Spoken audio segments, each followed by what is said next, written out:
गावाकडे आपल्याला विमान दिसलं की आपण एवढे खुश होऊन जातो ना. आणि त्यातही ना मुंबईमध्ये पण अशा ठिकाणी आलोय जिथे शेजारीच एअरपोर्ट आहे. हा आता आलोय तर मामाच्या एंगेजमेंट साठी सगळी शॉपिंग वगैरे झाली होती बरं का, पण त्यात कमी होती फक्त माझी. मग काय जे वस्तू राहिल्या होत्या त्या सगळ्या मामाबरोबर जाऊन घेऊन आलो. त्याच्यानंतर आहे ना एवढं सगळं फिरून रात्र पण झाली होती, म्हणून नारळ पाणी पिऊन घरी गेलो. पण आहे ना अजून पण काय तर राहिलंच होतं बरं का. त्यामुळे आम्ही परत दुसऱ्या दिवशी ते गजरे का काय ते आणाय गेलेलो. मग आम्ही सगळं आवरून हॉलवर पोहोचलोच होतो. सगळं तर काय सातारलाच असतात, त्यामुळे तर काय साताऱ्यावरून ट्रॅव्हल्स चाललेली. सगळे प्रवास करून थकून गेलेले आणि सगळीकडून पाहुणे आलेले, त्याच्यामुळे सगळ्यांना गप्पा मारत बसले होते.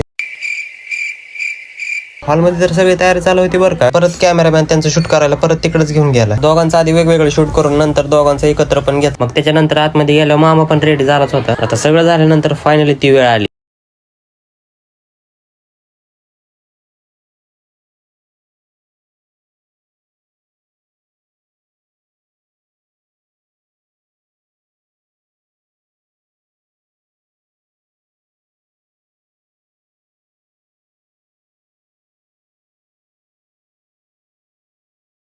तर आजच्या ब्लॉग मध्ये एवढंच आहे. तेवढं जाताना फक्त फॉलो आणि लाईक करून घ्या.